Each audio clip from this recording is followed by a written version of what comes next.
Hi everyone, we're going to take a look at how to use the press shear right here. You guys have already had an opportunity to cut once on this. It's going to be a little bit different for our top though. So the bottom piece, when we cut it apart, I actually pulled the metal through and I had it touch this fence right here, and it gave us exactly 12.5 inches. Well, now that we've laid out our top, we have our top, our two ends, and our extra piece you're gonna give to Mr. Bowen. We're gonna have to cut these solid lines on here. So we're gonna cut line 9, line 8, and then we're also gonna cut our ends apart from the extra. So this needs to be lined up with the end of the table. This piece right here is a clamp that's gonna come down to hold your piece of metal in place. This is not what we're lining up with. We're actually lining up with this green piece and looking down the back. So over here, see if I can get a good view here. You're gonna see the cutting edge, this shear right here, is gonna come down right next to the end of the table right here. All right, so we need to line up with the end of the table. Let me take my camera off. If I follow that edge there and I look through the gap, you should be able to see the end of the table through the gap here between the yellow clamp and the green back. You're gonna need to be able to look through this gap here and down to see the edge. Following that across, there it is on this side. Okay. Put the camera back on.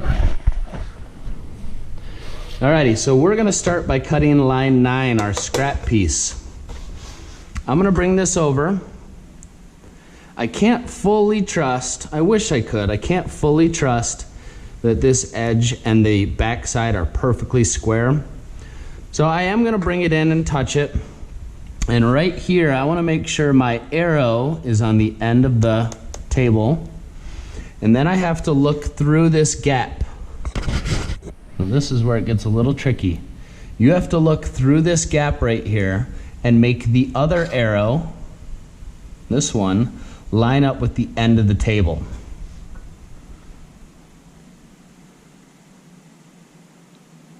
All right. Once I've lined up both, it's going to be important that this doesn't move when we're about to cut. Our two hands are going to come on. We're holding the piece of metal and we're holding the table. We want to double check this hasn't moved. Check both sides. You're going to bring one foot up and you're going to bring it down just slightly so that this clamp comes in. Now we want to make sure no one is around us, because once you go up with your body weight and you come down, there's no going back. We don't want any fingers near here. We don't want any feet underneath this. So when I am ready, I'm going to go up on my hands. Double check my line is still straight. Notice how many times I checked. I'm going to go up on my hands and I'm going to come down aggressively with 2 feet. So I go up and I come down really hard. Once you come down, now you can bring this back up slowly.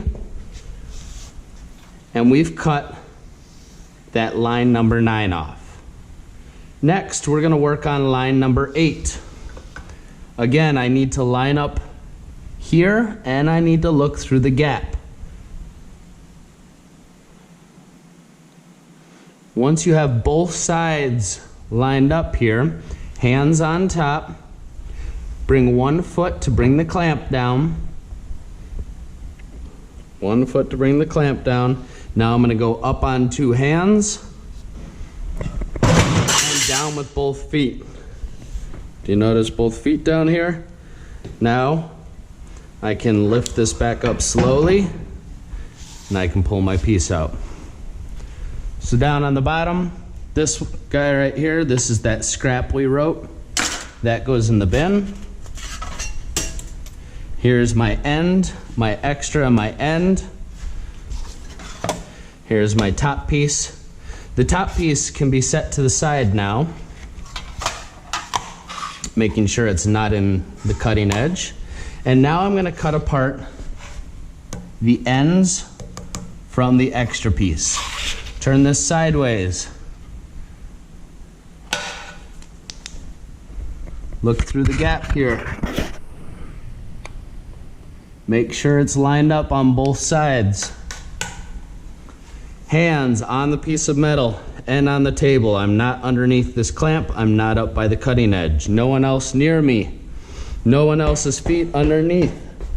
I bring 1 foot down.